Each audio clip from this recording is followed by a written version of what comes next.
Hello guys, welcome back to the UPSC harbour. So हमने rocks in detail chapter complete किया last video में, lecture 15 में। और हमने रॉक्स की जो 3 कैटेगरीज थी वो फिनिश कर ली हैं। रॉक्स एक बेसिक एक तरीके से कंपोनेंट है जिससे आगे लैंडफॉर्म्स जो हम शुरू करने जा रहे हैं, लैंडफॉर्म्स चैप्टर, डिफरेंट टाइप्स के लैंडफॉर्म्स जो कि पृथ्वी पर पाए जाते हैं वो देखेंगे। बट वो सब बने कैसे थे, वो किस तरीके की रॉक से बने थे, जैसे igneous, sedimentary and metamorphic rocks का कैटेगराइजेशन मैंने आपको समझा दिया है पिछले 3 लेक्चर्स में। अगर आप चाहें तो आप उन्हें कवर कर सकते हैं, और अगर आपको वो चीज़ें क्लियर हैं तो आप इस लेक्चर से शुरुआत कर सकते हैं। इस लेक्चर से हम आगे पढ़ेंगे अब कुछ लेक्चर्स में लैंडफॉर्म्स इन डिटेल, जिसकी शुरुआत हम कर रहे हैं माउंटेन से। माउंटेन्स क्या होते हैं पहले ही समझना ज़रूरी है। देखिए, अगर बहुत सिंपल लैंग्वेज में समझाऊँ तो ये डायग्राम से आप देख के समझ सकते हैं कि पृथ्वी एक फ्लैट सरफेस है, ठीक है। एक फ्लैट सरफेस है अर्थ की, जिस लेयर पर हम रह रहे हैं। अर्थ राउंड है, बट जब हम रह रहे हैं तो आप देखेंगे कि पूरा एक फ्लैट सरफेस है। अभी फ्लैट सरफेस पे आप खड़े हुए हैं, ठीक है, तो आप एकदम से कहीं जाते हैं, आपको दिखता है ऐसे एक स्टीप स्लोप जैसा बना हुआ, चट्टान जैसी बनी हुई दिखती है, स्लोप है उसका। जनरली तो हमें नहीं दिखता है हर स्टेप पे, बट कुछ कुछ ऐसी स्थान है जहाँ पर हमें ये चीज़ें देखने मिलती हैं। तो इस तरीके के जो बने होते हैं, स्लोप्स टाइप के फॉर्म हुए होते हैं, या फिर मैं वैसे बोलूँ सिंपल लैंग्वेज में तो जो एक नॉर्मल जो फ्लैट लैंड है उससे एक अप्राइज्ड हुआ हुआ सा कुछ स्ट्रक्चर हमें देखने को मिलता है। यही स्ट्रक्चर है जिसे हम माउंटेन का नाम देते हैं। अब ये स्ट्रक्चर एक किसी पर्टिकुलर तरीके का नहीं होगा, ये वेरियस तरीके का हो सकता है। जैसे हो सकता है कि बहुत ज़्यादा स्टीप स्लोप ना हो, है ना, बहुत ज़्यादा इंक्लाइंड स्लोप ना हो। जैसे अगर आप इस वाले डायग्राम को देखेंगे, वोल्केनिक माउंटेन्स का जो इस फिगर में दिख रहा है, तो स्टीप स्लोप दिख रहा है, काफ़ी ज़्यादा अप्राइज्ड, काफ़ी ज़्यादा इंक्लाइंड स्लोप दिख रहा है। जबकि अगर डोम माउंटेन्स को इधर देखेंगे तो आप उतना एंगल नहीं है, एंगल ऑफ एलिवेशन या इंक्लिनेशन उतना ज़्यादा नहीं है, स्टीप नहीं है स्लोप उतना। अब देखिए, इस लेक्चर में हम कैटेगरीज देखेंगे, जो मेन कैटेगरीज हैं जिसमें माउंटेन्स डिवाइडेड हैं। तो देरी ना करते हुए हम शुरू करते हैं, क्योंकि बहुत ही सिंपल टॉपिक है ये, बहुत इजी है, और अगर आपको बेसिक चीज़ें पता हैं तो कनेक्ट करने में भी मुश्किल नहीं होगी कि किस तरीके से ये माउंटेन्स फॉर्म हो रहे हैं, किस तरीके से क्रिस्टल लेयर के नीचे स्टेनोस्फेयर के मूवमेंट से, कन्वर्जेंस डाइवर्जेंस से, है ना, इन प्रोसेसेस से कैसे माउंटेन्स फॉर्म हो रहे हैं, ये समझना आपके लिए बहुत ही ज़्यादा ये बेसिक टॉपिक हो जाएगा अगर आपको इसका मतलब स्टार्टिंग पता है। अगर आपने वो लेक्चर्स अटेंड किए हैं जो मैंने सबडक्शन जोन और convergence divergence, plate tectonic movements, ये सब चीज़ें समझाई हैं, अगर ये आपने किए हैं, पढ़े हैं अच्छे से, तो आपको ये टॉपिक बहुत ही ज़्यादा ईजी लगने वाला है। शुरू करते हैं। फर्स्ट जो हम पढ़ेंगे वो है ब्लॉक माउंटेन्स, ठीक है। नाम से ही समझ में आ रहा है, ब्लॉक माउंटेन्स। ब्लॉक टाइप के ये माउंटेन्स जो हैं, ज़्यादा ऐसे आपको स्लोप वाले फॉर्मेशन ज़्यादा नहीं दिखेंगे, ब्लॉक्स टाइप ऑफ माउंटेन दिखेंगे। कैसे फॉर्म होते हैं, बहुत सिंपल लैंग्वेज में समझा देती हूँ। होगा कुछ ऐसा कि हमने कन्वर्जेंस पढ़ा है, हमने डाइवर्जेंस पढ़ा है, ठीक है। तो जब डाइवर्जेंस का केस होगा, यानी जब दो प्लेट्स एक दूसरे से दूर जाएंगी, जब ये प्लेट्स एक दूसरे से दूर जाएंगी, तो ये पहले क्या थी, ये प्लेट एक तरीके से पूरी एक ही प्लेट थी, जुड़ी हुई थी ये प्लेट। अभी होगा ये कुछ ऐसा कि जब ये प्लेट दूर जाएंगी एक दूसरे से, तो क्रैक डेवलप होगा, यहाँ फॉल्ट होगा, और ये जो क्रैक जो डेवलप होगा वो नीचे की तरफ धंस सकता है, ठीक है।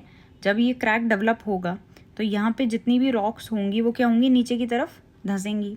साइड का पोर्शन तो अपने लेवल पे रह जाएगा, बट ये पोर्शन नीचे की तरफ चला जाएगा। अगर मैं आफ्टर ये जो प्रोसेस हो जाएगा उसके बाद का अगर मैं डायग्राम बनाऊँ तो कुछ इस तरीके का दिखेगा। यहाँ से डाइवर्जेंस हुआ और ये पोर्शन कहाँ चला गया, अंदर चला गया, ठीक है। तो इस तरीके से क्या होगा, या फिर अपराइजिंग भी हो सकती है ना। अभी तो ये नीचे की तरफ गया है। अगर हम थ्योरी में देखें तो uprising of a block leads to the formation of a block mountain. Uprise होता हुआ दिखता है कोई एक ब्लॉक जो है हमें अपराइज होता हुआ दिखता है, जिसमें हाइयर, ये जो ऊपर की तरफ होगा, ठीक है, जो ऊपर की तरफ होगा इसे हम बोलेंगे हॉर्स्ट, ठीक है। और जो नीचे की तरफ धंसा हुआ सा होगा उसे हम बोलेंगे ग्रेबिन, ठीक है। When the surface is spread apart, जब सरफेस एक दूसरे से दूर जाएगा, it causes the centre block to drop down, होगा ऐसा कि ये जो सेंटर ब्लॉक होगा ये ड्रॉप डाउन हो जाएगा। सेंटर ब्लॉक जब ड्रॉप डाउन होगा तो हमें दिखेगा कि नीचे का पोर्शन धंस चुका है बट साइड के अभी भी अपनी ही जगह पर है। जो ऊंचे हैं उन्हें हॉर्स्ट का नाम देंगे, जो नीचे की तरफ आ चुका है उसे हम ग्रेबिन का नाम देंगे। एग्जाम्पल याद रख सकते हैं सिएरा नेवादा रेंज जो कि यूनाइटेड स्टेट्स में है, ओके। एक एग्जाम्पल है, आप याद रख सकते हैं। तो ब्लॉक माउंटेन बहुत ही सिंपल था कि डाइवर्जेंस के दौरान एक पोर्शन ऑफ प्लेट जो है वो नीचे धंसी और जो बचा हुआ रह गए ब्लॉक्स जो रह गए उन्हें हम हॉर्स्ट बोलेंगे, नीचे धंसे हुए को ग्रेबिन का नाम देंगे, ठीक है। उम्मीद करती हूँ आपको ब्लॉक माउंटेन समझ आ गया हो। नेक्स्ट जो है वो है फोल्ड माउंटेन। फोल्ड माउंटेन समझने के लिए हमें डाइवर्जेंस से हट के अब जाना है कन्वर्जेंस की तरफ। तो कन्वर्जेंस कैसे होता था ये मैंने समझाया हुआ है कि जब भी कन्वर्जेंस होगा तो कन्वर्जेंस होने के लिए एक कॉन्टिनेंटल प्लेट होना बहुत ज़रूरी है। समझाया है पिछले लेक्चर्स में, बहुत अच्छे से पूरी थ्योरी एक्सप्लेन की हुई है। तो एक कॉन्टिनेंटल प्लेट हो सकती है, दूसरी भी कॉन्टिनेंटल प्लेट हो सकती है, दोनों आपस में टकराएंगे तो होगा क्या, जब दो चीज़ें आपस में टकराएंगी बहुत ज़्यादा एक्सट्रीम प्रेशर लगेगा।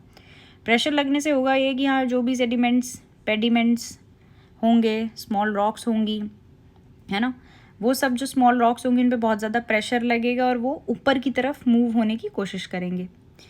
सिमिलर टू दिस एक फोल्ड जो कन्वर्जेंस है वो ऐसा भी हो सकता है कि कॉन्टिनेंटल क्रस्ट के बीच में हो और ओशियानिक के बीच में हो, है ना। इस केस में भी सबडक्शन तो होगा, जो हमारी ये जो लाइटर प्लेट जो हैवियर प्लेट है ओशन की, जो हैवियर प्लेट है वो नीचे सबडक्ट होगी। हैवियर प्लेट है प्लस ये क्या है, थिनर प्लेट है, पतली है बट भारी है। कॉन्टिनेंटल प्लेट क्या है, थिक है लेकिन ये क्या है, आपकी लाइटर प्लेट है। तो जो ओशनिक प्लेट है, जो हैवियर प्लेट है, सबडक्ट करेगी तो ठीक है, बट यहाँ टकराएंगे भी तो यहाँ पे भी जितने भी सेडिमेंट्स वगैरह इकट्ठे हुए होंगे ये क्या करेंगे, इस तरीके से जब हाई प्रेशर लगेगा तो वो एक हाइट ले लेंगे, जिन्हें हम फोल्ड माउंटेन्स का नाम देते हैं।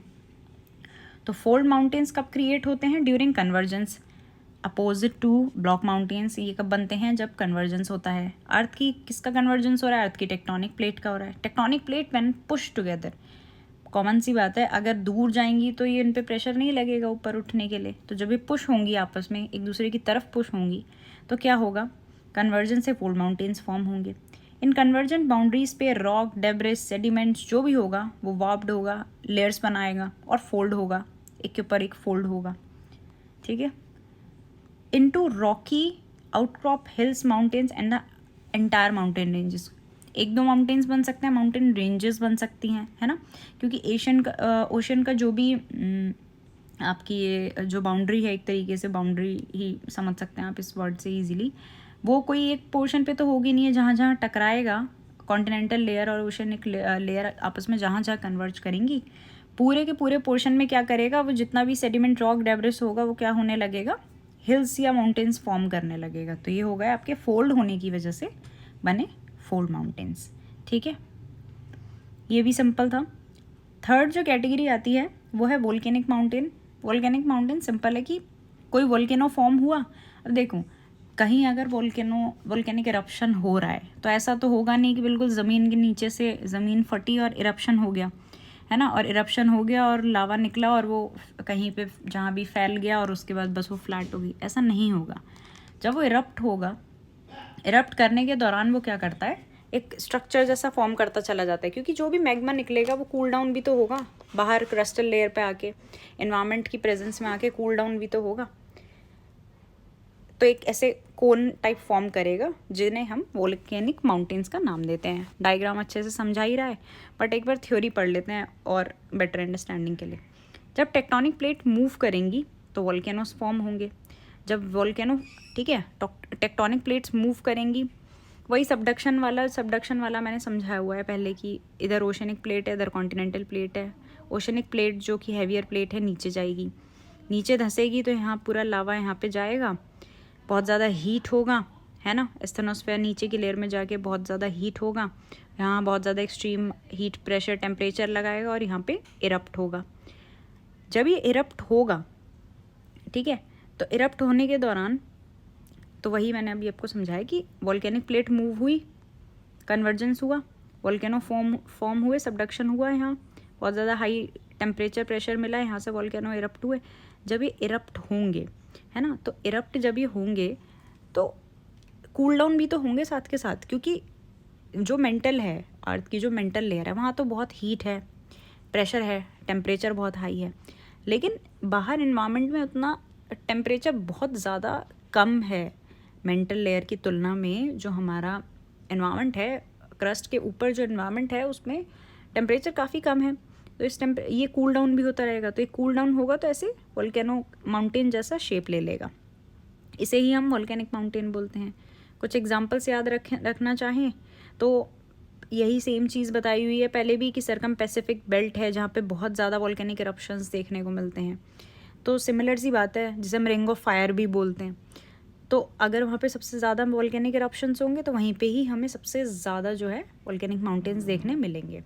उस लेक्चर में हमने पढ़ा भी था कि सबसे ज़्यादा वोल्केनिक इरप्शंस होते हैं, almost 80% of the volcanic eruption circum Pacific belt या फिर जो रिंग ऑफ फायर वाला जो रीजन है वहाँ देखने मिलते हैं।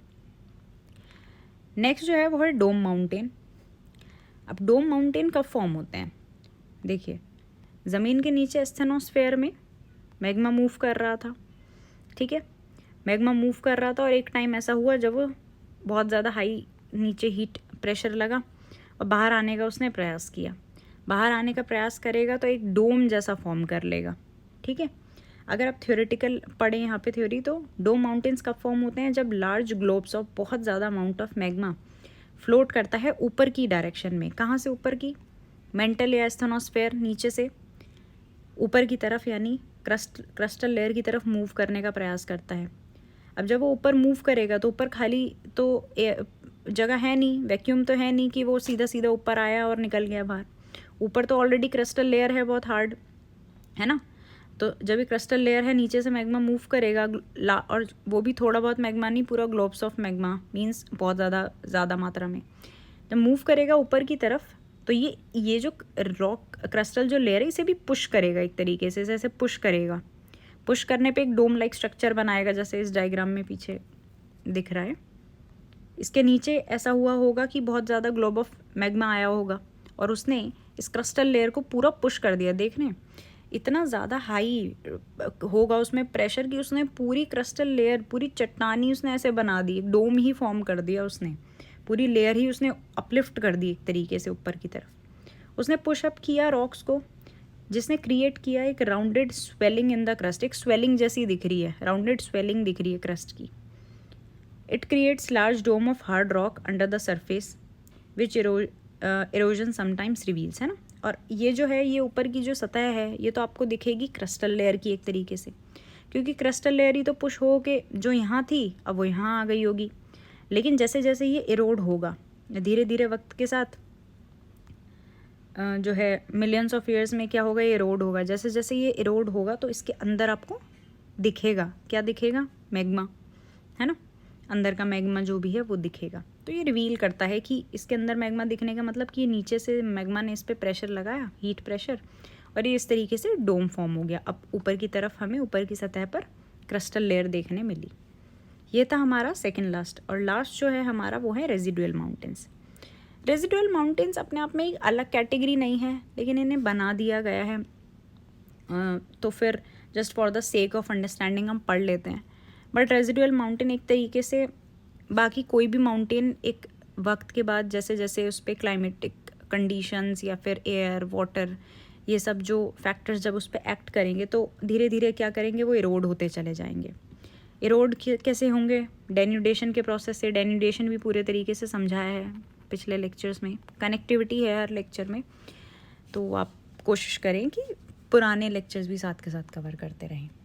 डेन्यूडेशन बेसिकली अगर मैं ब्रीफ दूँ तो 2 से 3 चीज़ों से मिलके बनता है। एक तो उसमें होता है कि एक तो हो गया कि इरोजन, है ना।